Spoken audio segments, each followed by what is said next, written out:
بسم اللہ الرحمن الرحیم الحمد للہ رب العالمین اللہم صلی وسلم وبارک علی سیدنا و نبینا محمد وعلی آلہ واصحابہ اجمعین اما بعد باب بیان ما یجوز نسخہ من الاحکام وما لا یجوز۔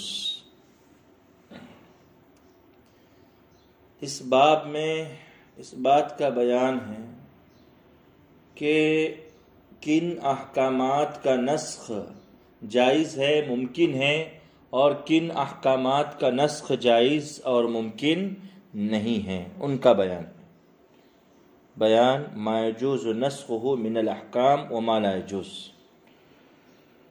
فرما رہے ہیں اعلم ان النسخ لا یجوز الا فیما یصح وقوعہ علی وجہین۔ وہ احکام شریعہ جو دو وجہ پر واقع ہوتے ہیں، جن کا دو وجہ پر واقع ہونا صحیح ہے، ممکن ہے، انہی احکام شریعہ کا نسخ بھی جائز ہے۔ دو وجہ کا مطلب یہ کہ جن میں صحت یا عدم صحت، فساد کہہ لیجئے، بطلان کہہ لیجئے، جواز عدم جواز، ہونا نہ ہونا، دونوں چیزوں کا امکان ہوتا ہے، انہی احکام شریعہ میں نسخ بھی جائز ہے، انہی احکام شریعہ میں نسخ بھی ممکن ہے، جیسے صوم ہے، صلاۃ ہے اور دیگر شرعی عبادات ہیں۔ فَأَمَّا مَا لَا يَجُوزُ أَن يَكُونَ إِلَّا عَلَى وَجْهٍ وَاحِدٍ فَلَا يَجُوزُ فِيهِ النَّسْخ مِثْلُ التَّوْحِيدِ وَصِفَاتِ الذَّاتِ كَالْعِلْمِ وَالْقُدْرَةِ وَغَيْرِ ذَلِكَ۔ رہے وہ احکام شریعہ کہ جو ایک ہی وجہ پر واقع ہوتے ہیں اور جن میں دو وجہ کا کوئی امکان نہیں ہوتا ہے، جیسے کہ توحید باری تبارک و تعالیٰ ہے، اللہ تعالیٰ کی صفات ذاتیہ ہیں، علم ہے، قدرت ہے اور اس کے علاوہ صفات ہیں، تو ان میں نسخ ممکن نہیں ہے۔ جیسے اللہ تعالیٰ ایک ہی ہے، اب وہاں نسخ کا کوئی امکان نہیں، اس لیے کہ نسخ کریں گے تو کیا کہیں گے؟ نعوذ باللہ من ذالک، کہ اللہ کا کوئی شریک ہے۔ ظاہر سی بات ہے کہ یہ کہنا بھی ایمان سے ہاتھ دھونے کے برابر ہے۔ اللہ تعالیٰ علیم ہے، اللہ تعالیٰ قدیر ہے، قادر ہے، اللہ تعالیٰ خالق ہے، تو یہ ایسی صفات ہیں کہ جو ایک ہی وجہ کا یقین ہے، جن میں ایک سے زائد وجہ کا کوئی احتمال وغیرہ نہیں ہے، تو ان میں نسخ بھی جائز نہیں ہے۔ فلا یجوز فیہ النسخ، اس میں نسخ جائز نہیں ہے۔ وَكَذَلِكَ مَا أَخْبَرَ اللَّهُ تَعَالَى عَنْهُ مِنْ أَخْبَارِ الْقُرُونِ الْمَاضِيَةِ وَالْأُمَمِ السَّالِفَةِ فَلَا يَجُوزُ فِيهَا النَّسْخ۔ اسی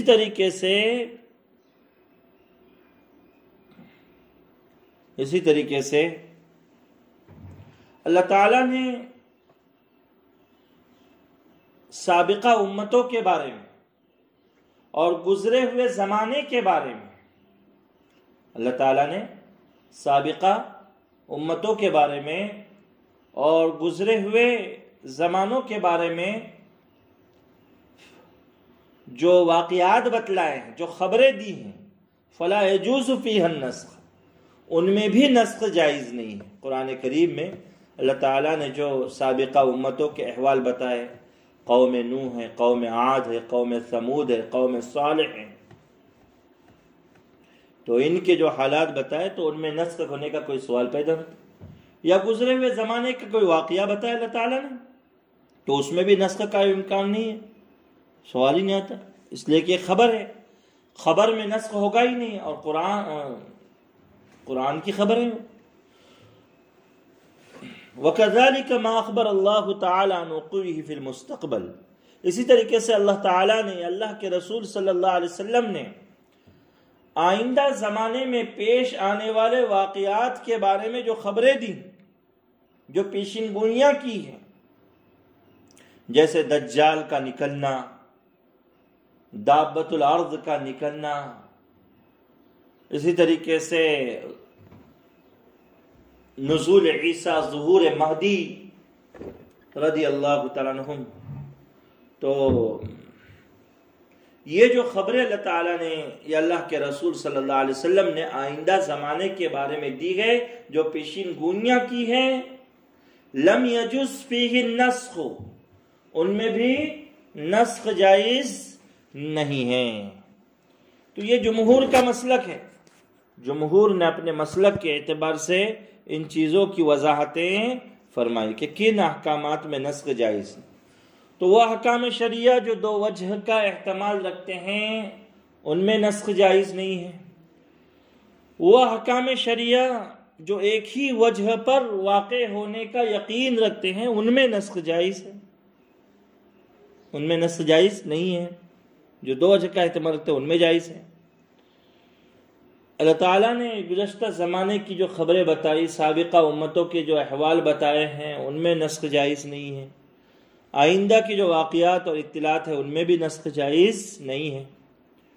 وحكي عن أبي بكر الدقاق رحمه الله أنه قال ما ورد من الأمر بصيغة الخبر كقوله والمطلقات يتربصن بأنفسهن 3 قروء فلا يجوز نسخه، وہ امر کے سیگے جو خبر کے انداز میں ہو ان میں بھی نسخ جائز نہیں ہے۔ وہ امر کے سیگے جو خبر کے انداز میں ہو، خبر کے صورت میں ہو،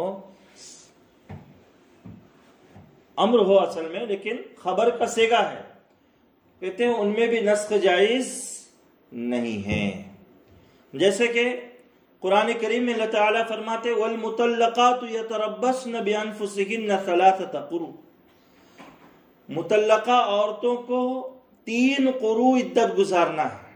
قروء قرون کی جمع ہے، شوافع کے یہاں پر 3 پاکی کے زمانے میں، حنفیہ کے یہاں پر 3 حیض۔ تو یہ امر کا سگا کہ مطلقہ عورتوں کو 3 قروء عدت گزارنا ہی ہے، گزارو۔ لیکن یہ امر جو ہے، یہ حکم شرعی جو ہے خبر کے صیغے میں ہے،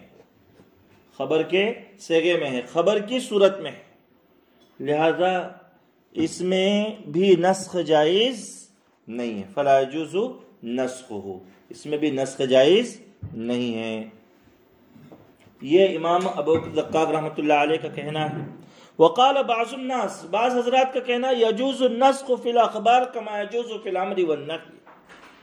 کہ جملہ خبریہ میں نسخ جائز ہے جیسے کہ جملہ انشائیہ میں جائز ہے، امر و نہی میں جیسے نسخ جائز ہے جملہ خبریہ میں بھی نسخ جائز ہے۔ بعض لوگوں کا یہ کہنا ہے خبر میں بھی نسخ ہوگا، جبکہ جمہور اسے مانتے نہیں ہیں۔ فالدلیل علی الدقاق، امام ابو دقاق رحمۃ اللہ علیہ کے بارے میں ان کو جواب دیتے ہوئے امام شیرازی رحمۃ اللہ علیہ یہ کہہ رہے کہ ابو بکر دقاق کا جو یہ کہنا ہے کہ وہ انشاء جو خبر کے سیگے میں ہو وہاں بھی نسخ نہیں ہوگا، اسے ہم مانتے نہیں ہیں، اس لیے کہ اگرچہ سیگا خبر کا ہے لیکن حقیقتاً وہ امر ہے، حقیقتاً وہ انشاء ہے، اور انشاء میں نسخ ہوگا، انشاء میں نسخ ہونا ممکن ہے، لہذا یہاں پر بھی نسخ جائز ہے۔ فالدلیل علی الدقاق هو ان قوله والمطلقات يتربصن بانفسهن 3 قروء وان كان لفظه لفظ الخبر، اگرچہ الفاظ خبر کے لیکن حقیقت میں ہے وہ امر، حقیقت میں ہے وہ انشاء۔ الا تری انه يجوز ان يقع فيه المخالفہ، کیا آپ نہیں دیکھتے کہ اس میں اللہ تعالیٰ چاہے تو 3 قروء کے بجائے 1 عدت گزارنے کا حکم دے دے، یا اللہ تعالیٰ ان کی عدت ہی منسوخ کر دے، یہ حکم ممکن ہے اللہ تعالیٰ کی طرف سے۔ ولو كان خبرا، اگر یہ حقیقت میں خبر ہوتا، امر نہ ہوتا، لم يسع يقع فيه المخالفہ، تو پھر اس میں یعنی برخلاف حکم دینے کا کوئی سوال پیدا نہیں ہوتا۔ وَإِذَا ثَبَتَ أَنَّهُ أَمْرٌ جَازَ نَسْخُهُ كَسَائِرِ الْأَوَامِرِ، اور جب یہ بات ثابت ہو گئی کہ یہ حقیقت میں امر ہی ہے،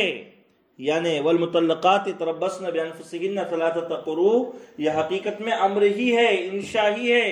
چاہے سیگا خبر کا ہے۔ جب یہ بات ثابت ہو گئی تو انشائیہ میں نسخ جائز ہے، ویسے یہاں پر بھی جائز ہوگا۔ اس کے نسخ ہونے کو آپ ختم نہیں کر سکتے، اس کے نسخ ہونے کو آپ ختم نہیں کر سکتے۔ بہرحال امام ابو دقاق رحمۃ اللہ علیہ کا جو یہ کہنا تھا کہ والمطلقات یتربصن بانفسہن ثلاثۃ قروء، اس جیسی مثالیں جہاں حقیقت میں حکم شرعی ہو، امر ہو، لیکن سیگا خبر کا ہو، وہاں پر بھی نسخ نہیں ہوگا۔ امام شیرازی رحمۃ اللہ علیہ نے اس کو رد کر دیا کہ سیگا خبر کا ہے یہ نہیں دیکھیں گے، بلکہ حقیقت دیکھی جاتی ہے۔ حقیقت جب امر ہے تو وہاں پر نسخ جائز ہے، ممکن ہے۔ اللہ تعالیٰ چاہے تو اس عدت کی مدت کو کم کر دے یا عدت کو ہی ختم کر دے، یہ اللہ کا پورا اختیار ہے۔ اور دوسری جماعت نے جو ایک بات کہی تھی کہ جیسے انشائیہ میں نسخ ہوگا خبریہ میں بھی نسخ ہوگا، تو امام شیرازی کہہ رہے ہیں والدلیل علی القائل الاخر، ان پر ان کی تردید میں یہ دلیل پیش کی جا رہی ہے کہ اگر ہم انشاء کی طرح خبر میں بھی نسخ کو جائز مانیں گے تو دو خبروں میں سے ایک خبر جھوٹی ہو جائے گی، وہذا لا یجوز، اور یہ جائز نہیں کہ آپ دو خبروں میں سے ایک کو جھوٹا قرار دے دیں، یہ جائز نہیں ہے، صحیح نہیں ہے، وہذا لا یجوز۔ والدلیل علی القائل الاخر ان اذا جوزنا النسخ فی الخبر، اگر ہم خبر میں نسخ کو جائز مانیں گے، صار احد الخبرین کذبا، تو دو خبروں میں سے ایک خبر جھوٹی ہو جائے گی، وہذا لا یجوز، اور یہ جائز نہیں ہے، اس کا کوئی بھی قائل نہیں ہے۔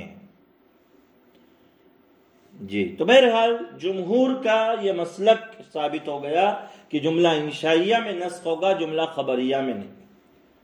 چاہے وہ خبر قرآن میں آئے، سنت میں آئے، اشعار عرب میں آئے یا کلام الناس میں آئے، خبر میں نسخ نہیں ہوگا۔ اسی طریقے سے نسخ انہی احکامات میں ہوگا جو دو وجہ پر واقع ہونے کا احتمال رکھتے ہیں، جن میں ایک ہی پہلو یقینی ہے، جیسے توحید باری تبارک و تعالی وغیرہ، وہاں نسخ جائز نہیں ہے۔ آگے فرمانا وَكَذَلِكَ لَا يَجُوزُ نَسْخُ الْإِجْمَاعِ، اجماع کا بھی نسخ جائز نہیں، اجماع میں بھی نسخ جائز نہیں، اس لیے کہ دیکھیے نسخ کا مطلب یہ کہ اللہ تعالی حکم کو بدل دے خود، یا صاحب شریعت نبی کریم صلی اللہ علیہ وسلم حکم کو تبدیل کر دے، تو نسخ نبی کے زمانے میں ہوگا، اس لیے کہ حکم کو تبدیل کرنا ہے تو وحی کی روشنی میں، چاہے وہ وحی مطلوع ہو یا غیر مطلوع ہو، اور وحی آتی ہے نبی کی حیات میں، جہاں نبی اس دنیا سے روپوش ہو جائے، نبی کا سانِ ارتحال پیش آ جائے تو وحی کا وہ سلسلہ منقطع ہو جاتا ہے، اب نسخ کا کوئی امکان نہیں ہے۔ اور اجماع ہوتا ہے نبی کریم صلی اللہ علیہ وسلم کے انتقال کے بعد، اجماع کی تعریف یہی ہے نا، اتفاق علماء العصر علی حکم الحادثۃ بعد موت النبی صلی اللہ علیہ وسلم، نبی کریم صلی اللہ علیہ وسلم کی وفات و موت کے بعد علماء زمانہ کا کسی مسئلے کے حکم پر متفق ہو جانا، یہ نسخ کہلاتا ہے، یہ اجماع کہلاتا ہے۔ تو نسخ ہوتا ہے نبی کی حیات میں اور اجماع ہوتا ہے نبی کی وفات کے بعد، تو دونوں کا جوڑ نہیں ہے، اس لیے اجماع منسوخ نہیں ہو سکتا، لأن الاجماع لا يكون الا بعد موت رسول اللہ صلی اللہ علیہ وسلم، اس لیے کہ رسول اللہ صلی اللہ علیہ وسلم کے انتقال کے بعد ہی اجماع منعقد ہوتا ہے، والنسخ لا يجوز بعد موته، اور نسخ آپ صلی اللہ علیہ وسلم کی وفات کے بعد اس کا کوئی امکان نہیں ہے، اس لیے کہ وحی کا سلسلہ جب ختم ہو گیا تو اب نسخ کا کوئی امکان باقی نہیں رہا۔ وَكَذَلِكَ لَا يَجُوزُ نَسْخُ الْقِيَاسِ، قیاس کا بھی نسخ جائز نہیں ہے، قیاس میں بھی نسخ جائز نہیں ہے۔ کیوں؟ اس لیے کہ قیاس اصول کے تابع ہے، لأن القیاس تابع للأصول والأصول ثابتة فلا يجوز نسخ تابعها، اس لیے کہ قیاس میں کیا ہوتا ہے کہ مقیس اور فرع کو مقیس علیہ پر قیاس کر کے دونوں میں علت مشترک ہونے کی وجہ سے مقیس علیہ کا حکم مقیس میں، اصل کا حکم فرع میں جاری ہوتا ہے۔ تو مقیس میں جو حکم آیا ہے وہ مقیس علیہ کی وجہ سے آیا۔ اگر ہم مقیس کے حکم کو منسوخ کر دیں گے تو جو مقیس علیہ اور اصل کا جو حکم ہے اس کا بھی نسخ لازم آئے گا، اور اس کے نسخ کو ہم منسوخ نہیں کر سکتے ایسے ہی، لہذا قیاس منسوخ نہیں ہو سکتا۔ اصول تو اپنی جگہ ثابت ہے، موجود ہے، اور قیاس اصول کے تابع ہے، فلا يجوز نسخ تابعیھا، اصل باقی رہے اور تابع منسوخ ہو جائے یہ ممکن ہی نہیں ہے، یہ ممکن نہیں ہے، فلا يجوز نسخ تابع، لہذا قیاس کا نسخ جائز نہیں ہے۔ آگے فرما رہے وَأَمَّا إِذَا ثَبَتَ الْحُكْمُ فِي عَيْنٍ بِعِلَّةٍ، اگر کسی عین میں علت کی وجہ سے کوئی حکم ثابت ہو جائے، وَقِيسَ عَلَيْهَا غَيْرُهَا، اور اس علت پر دوسرے کو قیاس کر کے، اگر کسی عین میں علت کی وجہ سے کوئی حکم ثابت ہو، جیسے خمر میں حرمت کا حکم ثابت ہے علت نشا کی وجہ سے، وَقِيسَ عَلَيْهَا غَيْرُهَا، اور خمر پر نبیذ تمر کو یا بیئر کو قیاس کر کے اب اس میں بھی حرمت کا حکم دیا گیا، اس لیے کہ یہاں پر بھی نشہ ہے۔ ثم نسخ الحکم فی تلک العین، اگر مان لو خدا نخواستہ خمر کی حرمت کا حکم ختم ہو جائے، بطل الحکم فی فرع المقیسہ، فی فرع المقیس علیہ، تو مقیس علیہ کی اور اصل کی جو فرع ہے اس میں بھی وہ حکم باطل اور ختم ہو جائے، مقیس علیہ اور اصل کی جو فرع ہے اس میں بھی وہ حکم کیا ہو جائے گا؟ باطل ہو جائے گا، ختم ہو جائے گا۔ بات سمجھے جی؟ تو اصل کا حکم ختم ہوگا تو ہم فرع میں بھی وہ حکم ختم مانیں گے، لیکن ہم فرع میں ختم کر دیں اور اصل میں باقی رکھے، ایسا نہیں ہو سکتا کہ تابع منسوخ ہو جائے اور اصل باقی رہے، ایسا نہیں ہو سکتا۔ ومن اصحابنا من قال لا يبطل، بعض حضرات کہتے ہیں کہ اگر اصل کا حکم منسوخ ہو بھی گیا تو فرع کا حکم منسوخ نہیں ہوگا، یہ حنفیہ کا قول ہے، وہ قول اصحاب ابی حنیفہ وہذا غیر صحیح۔ امام شیرازی رحمۃ اللہ علیہ کا ریمارک یہ ہے کہ یہ بات صحیح نہیں ہے، حنفیہ کا کہنا یہ ہے کہ اصل کا حکم ختم ہو جائے تو فرع کا ختم ہونا ضروری نہیں۔ ہم مانتے ہیں کہ نہیں، اصل کا حکم ختم تو فرع بھی ختم، اذا سقط الاصل سقط الفرع، لأن الفرع تابع للاصل، اس لیے کہ فرع جو ہے اصل کے تابع۔ فإذا بطل الحكم في الاصل بطل في الفرع، جب اصل میں ہی حکم باطل ہو گیا تو فرع میں بھی باطل ہوگا، جب اصل میں ہی حکم کیا ہو گیا؟ باطل ہو گیا، ختم ہو گیا، تو فرع میں بھی وہ حکم کیا ہو جائے گا؟ باطل ہو جائے گا، فرع میں بھی وہ حکم ختم ہو جائے گا۔ فَإِذَا بَطَلَ الْحُكْمُ فِي الْأَصْلِ بَطَلَ فِي الْفَرْعِ، اصل میں حکم باطل تو فرع میں بھی باطل۔ جی بہرحال فصل کا خلاصہ یہ ہے کہ قیاساً اگر حکم ثابت ہوا ہے فرع میں مقیس میں تو اس کو ہم منسوخ نہیں کر سکتے، اس لیے کہ فرع میں جو حکم دیا گیا ہے وہ اصل کی علت کی وجہ سے دیا گیا ہے، جب اصل کا حکم علت کی وجہ سے اپنی جگہ پر برقرار ہے تو فرع کا حکم بھی اپنی جگہ پر برقرار رہے گا، فرع کا حکم بھی اپنی جگہ پر برقرار رہے گا۔ اور اس سے پہلے اجماع کا نسخ جائز نہیں ہے، اس کو بھی انہوں نے بیان کیا۔ قرآن و سنت کے وہ احکامات جو دو پہلوؤں کا امکان رکھتے ہیں ان میں نسخ جائز ہے، جو ایک ہی پہلو پر یقینی ہیں